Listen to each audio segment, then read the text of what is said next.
क्योंकि ये जो टॉपिक है बहुत इम्पोर्टेंट टॉपिक है।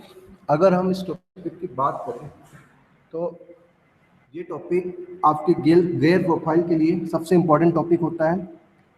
जो चैप्टर हम पढ़ रहे हैं टूथ गियर, उसमें लॉ ऑफ गियरिंग का कंसेप्ट बहुत इंपॉर्टेंट है, क्योंकि जब अगर आपको लॉ ऑफ गियरिंग का कंसेप्ट समझ में आ जाएगा तो इसके बाद के सारे टॉपिक आपके लिए काफ़ी इजी हो जाएंगे। ठीक है। So law of gearing means किसको रिप्रेजेंट करता है? तो लॉ ऑफ गियरिंग जो रिप्रेजेंट करता है, तो उसमें क्या होता है लॉ ऑफ गियरिंग में कि जब कभी हम कोई भी गियर की प्रोफाइल डिज़ाइन करते हैं तो उसमें लॉ ऑफ गियरिंग का सेटिस्फेक्शन होना बहुत ज़रूरी है। अगर लॉ ऑफ गियरिंग का सेटिस्फेक्शन नहीं होगा तो हमारा गियर जो होगा वो कंप्लीट गियर नहीं माना जाएगा। ठीक है। तो अगर हम स्टेटमेंट की बात करें तो लॉ ऑफ गियरिंग एक्चुअल में होता क्या है? तो लॉ ऑफ गियरिंग होता है कॉमन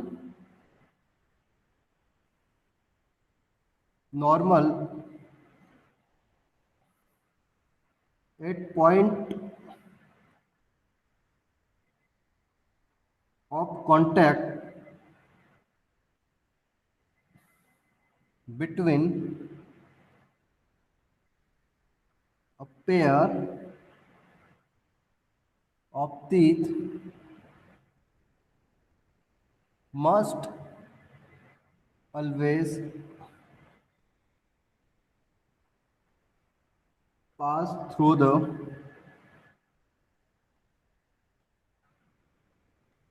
pitch point।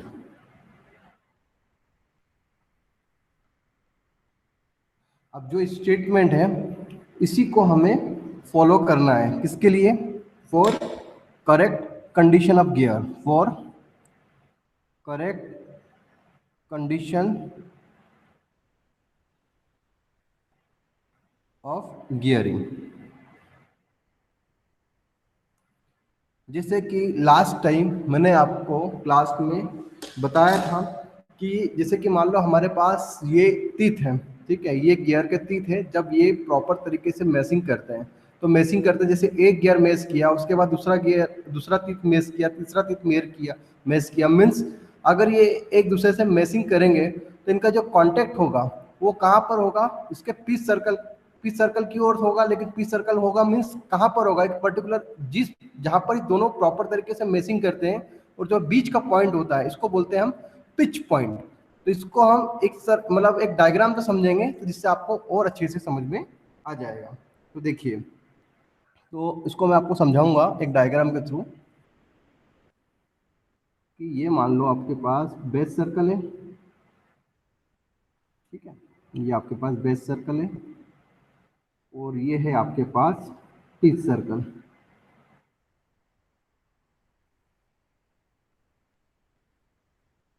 ठीक है, ये बेस सर्कल और ये पिच सर्कल, ये कोई कोई गियर है, ठीक है, इसका बेस सर्कल और पिच सर्कल। बेस सर्कल को आप एडेंटम सर्कल भी बोल सकते हैं, बॉटम ऑफ द टूथ। ठीक है। और दूसरा ये पिच सर्कल और ये बेस सर्कल। ठीक है। अब हमको क्या करना है, कोई ऐसा अरेंजमेंट करना है। ये तो हो गया आपका बेस सर्कल,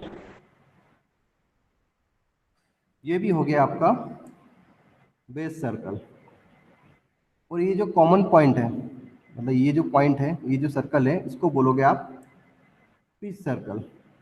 कौन सा सर्कल बोलोगे? इसको बोलोगे पिच सर्कल। अब स्टूडेंट्स, आपको मैं ये बताना चाहूंगा कि अगर मान लो मेरे पास कोई तीत है, वो इस तरह से है, ये इस तरह से है, एक तीत ये है और एक तीत है मेरे पास इस तरह से।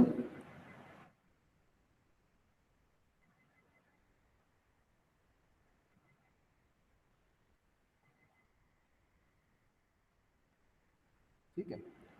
और उसके साथ में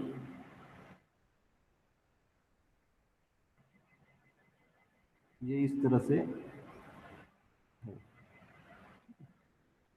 आप इस फिगर में देख रहे हो कि जब ये दो, एक है आपका फर्स्ट गियर सॉरी, फर्स्ट इसको मान लेते हैं और सेकंड इसको मान लेते हैं कि फर्स्ट गियर ये है आपका। सपोज मानते हैं कि ये जो गियर है ये कौन सी डायरेक्शन में रोटेट कर रहा है, क्लॉकवाइज में, और ये गियर जो है आपका एंटी क्लॉकवाइज डायरेक्शन में रोटेट कर रहा है।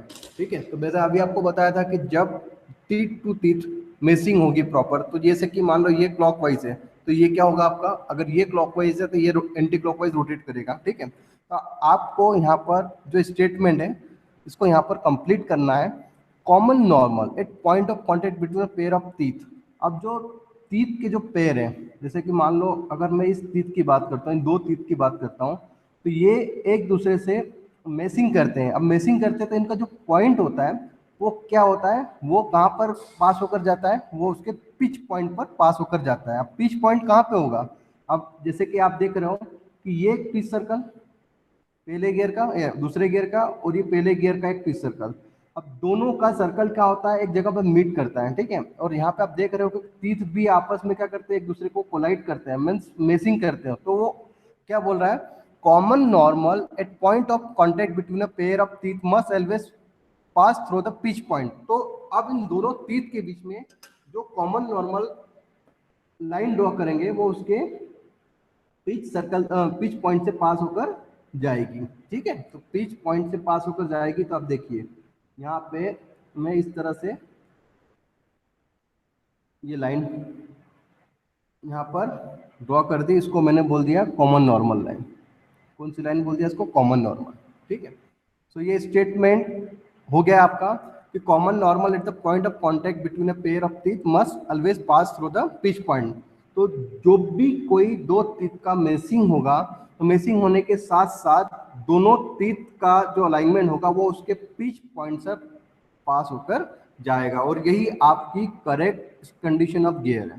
ठीक है, ये किसके लिए correct condition for of law of gearing, law of gearing. ठीक है, तो इसको आप हम किसी एक और डायग्राम से समझेंगे, और लॉ ऑफ गियरिंग के लिए हम डेरिवेशंस भी फाइंड करेंगे, जिससे आपको और अच्छे से क्लियर हो जाएगा कि लॉ ऑफ गियरिंग का जो स्टेटमेंट है वो किस हद तक कंप्लीट होता है। ठीक है, सो हम क्या करते हैं, एक डायग्राम लेते हैं। ठीक है, अब एक डायग्राम लेते हैं जिससे हमको क्या करना है, लॉ ऑफ गियरिंग की कंडीशंस को फुलफिल या फॉलो करना है। ठीक है, सो हमारे पास सपोज दो सर्कल है, दो पीस सर्कल है इस तरह।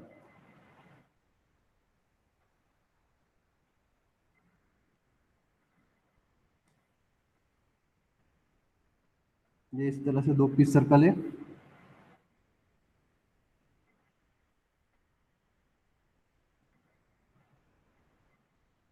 ये मान लो कि दो पीस सर्कल है। ठीक है, अब दो पीस सर्कल है मतलब किन्हीं दो गियर का पीस सर्कल है। एक गियर है आपका 1 और एक गियर है 2। तो मैंने एक यहाँ से सेंटर डिस्टेंस ये बोल दिया कि इसका सेंटर है O1 और इसका बोल दिया सेंटर O2। क्लियर। अब एक चीज तो आपको यहाँ पर क्लियर है कि इन दोनों के तीत हैं वो किससे पास होकर जा रहे हैं, इसके पिच पॉइंट से पास होकर जा रहे हैं। ठीक है, तो अब वो स्टेटमेंट हमको यहाँ पे फॉलो करना है। अब देखिए कि अब ये दो तीत हैं, एक का पिच सर्कल ये है और दूसरे का पिच सर्कल ये है। तो ये O1 से सेंटर है और ये O2 इसका सेंटर है। तो O1 सेंटर किसका, पहले गियर का, और O2 सेंटर किसका, दूसरे गियर का। अब हम यहाँ पर देखते हैं कि हमारे पास जो कोई पॉइंट है, पहले तो ये इन दोनों के बीच का जो पॉइंट जो कॉमन नॉर्मल है, क्योंकि वो कहाँ से जा रहा है, आपके पिच पॉइंट से जा रहा है। ठीक है, तो पिच पॉइंट है आपका, सपोज मान लिया कि ये पिच पॉइंट है आपका, ये क्या है आपका पिच पॉइंट मान लिया। ठीक है, अब यहाँ से अब मैं दो गियर का स्ट्रक्चर बनाऊंगा। तो एक गियर है आपका इस तरह और दूसरा गियर है जो इसके साथ मैचिंग कर रहा है, दूसरा गियर उसके साथ मैचिंग कर रहा है वो इस तरह। आपको एक चीज तो क्लियर हो गई कि ये जो पॉइंट है ये क्या है आपका पिच पॉइंट है, क्योंकि दो गियर के जो टीथ हैं वो आपस में क्या करेंगे, एक दूसरे को इंपैक्ट करेंगे तो यहाँ पे क्या करेंगे, सेंटर टू सेंटर, तो ये हो गया आपका पिच पॉइंट। तो अब देखिए ये जो पिच पॉइंट है, ये इसके यहाँ पर एक नॉर्मल लाइन होगी,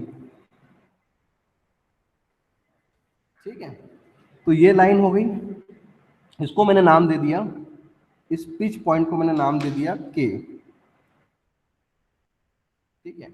अब इसके परपेंडिकुलर, ठीक है, अब ये गियर 1 का सेंटर पॉइंट O1 और गियर 2 का सेंटर पॉइंट O2, तो अब इस नॉर्मल के परपेंडिकुलर में एक लाइन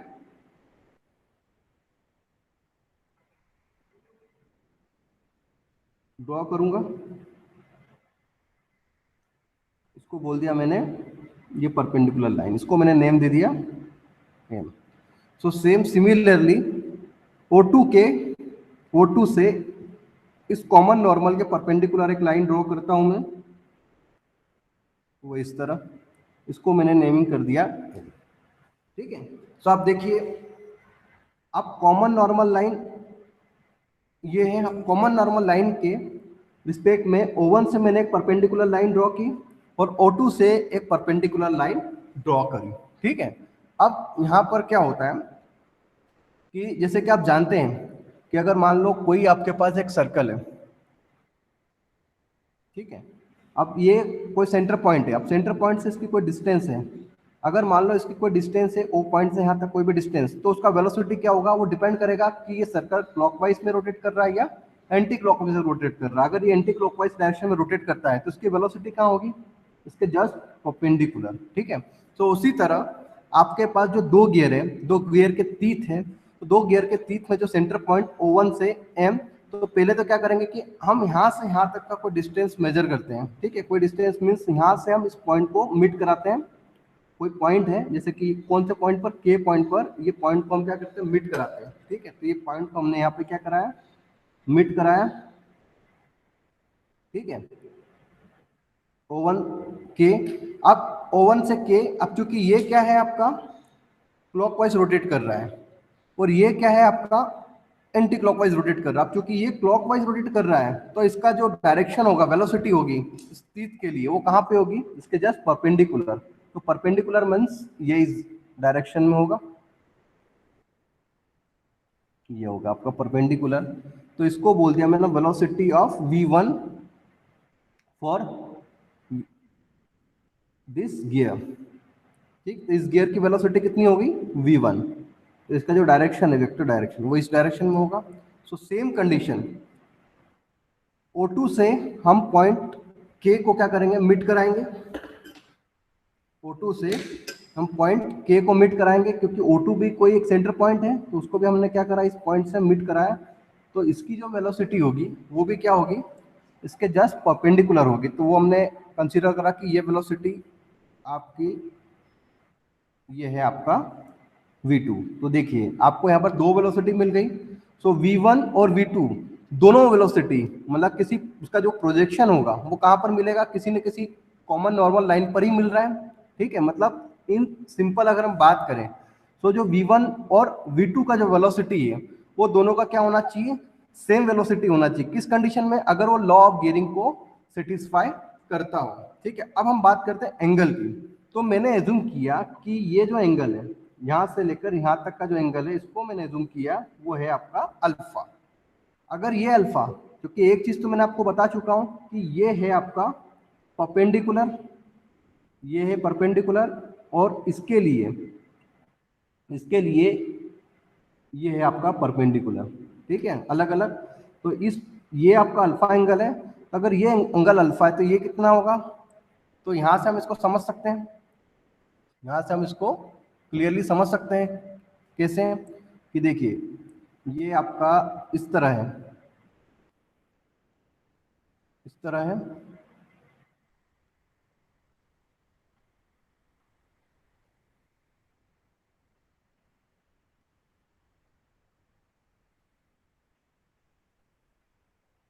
इस तरह,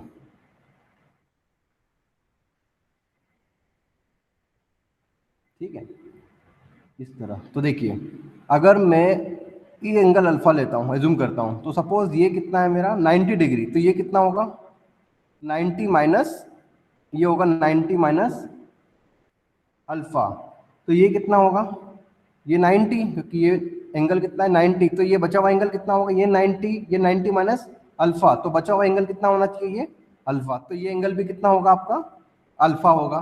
तो सेम कंडीशन, इसको मैंने एज्यूम किया अल्फा, अब इस पॉइंट से यहाँ तक का एंगल इसको मैंने एज्यूम किया बीटा, ठीक है, तो अगर ये बीटा एज्यूम करता हूँ तो ये होगा आपका 90 और ये होगा 90 माइनस बीटा, तो ऑब्वियस सी बात है कि ये जो एंगल होगा ये यहाँ से यहाँ तक V2 का along दिस एंगल, ये भी कितना होगा बीटा, तो आपके एंगल आ गए, एक अल्फा हो गया, एक आपका बीटा आ गया। अब V1 वेलोसिटी के लिए जो एंगल है वो अल्फा और V2 वेलोसिटी के लिए जो एंगल है वो है बीटा, ठीक है। सो अब ये जो लॉ ऑफ गियरिंग है, अब हमें यहाँ पर क्या करना है, वेलोसिटी मैंने आपको क्या बताया था कि for correct condition of gearing, for correct condition of gearing यहाँ पर वेलोसिटी V1 और V2 क्या होना चाहिए, उसका वेलोसिटी जो है आपका वो क्या होना चाहिए, सेम होना चाहिए, क्योंकि अगर तीत आपस में मैच करेंगे, ठीक है, तो पहले जैसे कि ये तीत इस पे आया, फिर दूसरा इस पे आया, तीसरा इस पे आया, तो इस तरह से इनकी जो वेलोसिटी होगी हर एक पॉइंट पर, हर एक पिच पॉइंट पर इनकी वेलोसिटी भी क्या होगी, वो होगी सेम। सो उस कंडीशन में आपके पास जो वेलोसिटी है अलोंग द लाइन, तो अलोंग द नॉर्मल, तो ये जो नॉर्मल आपकी लाइन है, इस नॉर्मल लाइन में आपकी जो वेलोसिटी v1 और v2 वो क्या होगी, इक्वल होगी, तो हम इसको इस तरह लिख सकते हैं कि v1 cos alpha equals to v2 cos beta, ठीक है, v1 cos alpha equals to v2 cos beta. अब अगर हम बात करते हैं v1 cos अल्फा, तो अल्फा एंगल कितना है, तो देखिए ये तो है आपका k, ये है आपका m और ये है आपका O1। तो आप पहले तो v1, अगर वेलोसिटी की बात करें तो वेलोसिटी एक्चुअल में होता क्या है, वेलोसिटी होता है ओमेगा इंटू आर, जो कि हम लास्ट टाइम वेलोसिटी और एक्सेलरेशन क्लास में भी पढ़े कि velocity equal to angular velocity multiply radius of rotation, ठीक है। सो v1 की जगह हम लिख देंगे ओमेगा 1 इंटू R1, तो R1 कितना है आपका यहाँ पे O1 k, तो मैंने लिख दिया O1 के कॉस अल्फा और इक्वल्स टू V2 कितना है, तो V2 को लिख देंगे ओमेगा 2, ये हो जाएगा ओमेगा 2 और ये हो जाएगा O2k, क्योंकि ये कितना हो जाएगा आपका O2k, O2k कौन सा है आपका, ये वाला है O2k, O2k, तो O2k और उसके साथ में कॉस बीटा। अब आप जानते हो कि अगर मैं कॉस अल्फा का फॉर्मूला लगा अप्लाई करता हूं तो कॉस अल्फा इक्वल्स टू कितना होता है, तो यहाँ पर आप देखते हैं कि कॉस अल्फा इक्वल्स टू, तो देखिए ये तो हो जाएगा आपका बेस, तो बेस कितना हो जाएगा आपका O1 m और आपका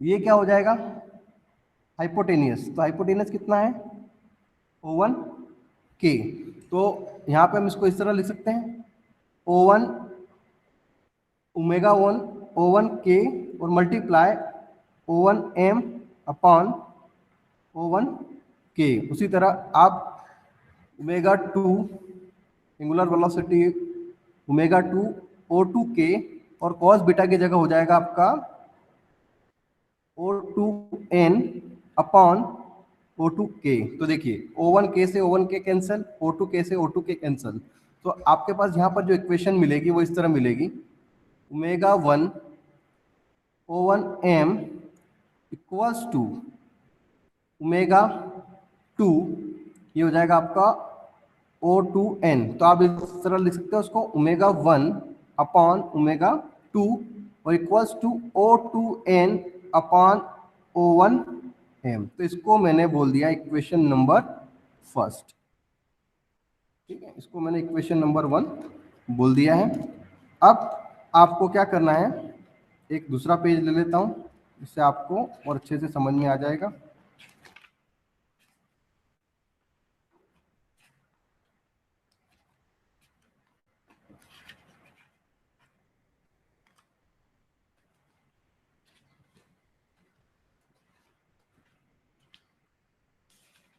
तो अब हम क्या करेंगे, यहाँ पे इसको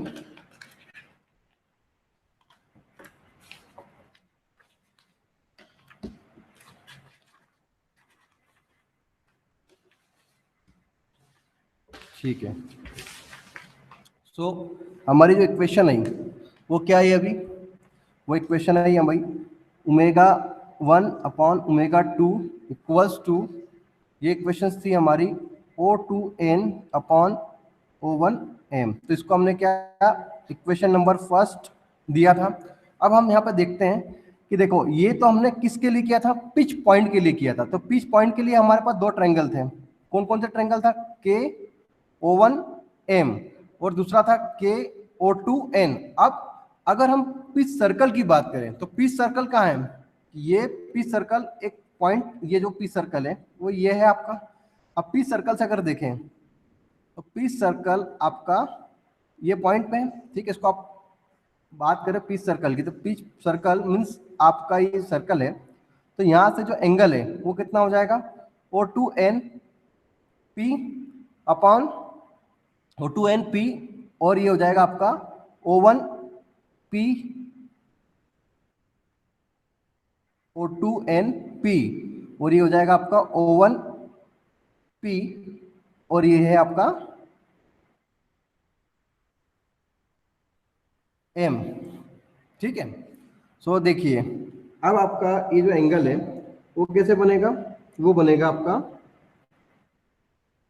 O2, अगर हम पहले गियर की बात करते हैं ओमेगा 1 और ओमेगा 2, तो ओमेगा 1 और ओमेगा 2, तो फर्स्ट गियर क्या है आपका, ये वाला है, ठीक है। तो ये है आपका, अगर इसके साथ पैरेलल में बात करें O2n, तो O2n के सामने क्या है आपका, ये है आपका O2n के सामने O2n, और ये है आपका Pn MP, मतलब ये हो गया आपका O2n की जगह O2P, और O1m की जगह हो जाएगा O1P। So omega 1 upon omega 2, तो ये हो जाएगा O2n upon O1m plus two O2P upon O1P। अब आप देख रहे हो कि O1n और O1m, ठीक है, मतलब O2n की बात करें तो O2n की बात करें तो O2n किसके बराबर है, O2n बराबर है O2P के बराबर है, किसके बराबर है, O2P के बराबर है। और अगर हम बात करें O1m की बात करें तो O1m किसके बराबर है, O1m बराबर है आपके O1P। तो इंस्टीट्यूट ऑफ O2n, तो इंस्टीट्यूट ऑफ O2n कितना हो जाएगा O2P, और इंस्टीट्यूट ऑफ O1m इसकी जगह हो जाएगा O1P। सो आपका जो वेलोसिटी रेशियो है, एंगुलर वेलोसिटी रेशियो, वो कितना हो जाएगा O2P अपॉन O1P। तो देखिए कंप्लीट है। तो देखिए इक्वेशन 1 और इक्वेशन 2, और ये इक्वेशन 2 थी आपकी, तो इक्वेशन 1 और इक्वेशन 2 में कॉमन क्या है, O2n अपॉन O1m, तो O2n अपॉन O1m, तो O2n अपॉन O1m की जगह कितना हो जाएगा O2P अपॉन O1P। तो omega 1 upon omega 2 equal to O2P upon O1P। So इस तरह हमने वेलोसिटी रेशियो जो फाइंड किया है, तो वेलोसिटी रेशियो क्या है, वो क्या होगा, इनवर्सली प्रोपोर्शनल होगा। तो जो the angular velocity of gear inversely proportional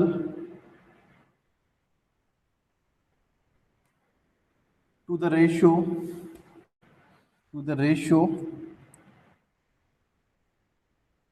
of distance of the point from the distance of the point P, कौन सा point P, from the center of O1 and O2। Clear है। सो ये statement आपका ये show करता है कि the angular velocity of gear inversely proportional to the ratio of distance of point P from the centre of O1 और O2। वो point P means क्या होगा कि ये जो पॉइंट P है वो पिच पॉइंट से पास होकर जाता है। तो पिच पॉइंट क्या है आपका, ये पिच पॉइंट से, ये जो P पॉइंट है वो पिच पॉइंट से पास होकर जा रहा है, तो लॉ ऑफ गियरिंग को भी क्या करता है, सेटिस्फाई करता है कि common normal at point of contact between a pair of teeth. तो आपके पास दो टीथ है, वो क्या है, must passes through the pitch point. तो पिच पॉइंट क्या है, आपका ये जो पिच पॉइंट है ये यहाँ से पास होकर जा रहा है, ठीक है, इस पॉइंट से। तो पिच सर्कल पे जो पिच पॉइंट है वहां से पास होकर जाएगा। तो ये स्टेटमेंट क्लियर हो गया। और उसमें क्या होगा कि जो एंगुलर वेलोसिटी है वो इनवर्सली प्रोपोर्शनल होगी किसके लिए, O2P और O1P डिस्टेंस के लिए, ठीक है। तो ये आपका स्टेटमेंट भी क्लियर हो गया लॉ ऑफ गियरिंग के लिए। तो उम्मीद करता हूं कि आपको ये चीज क्लियर हो गई हो।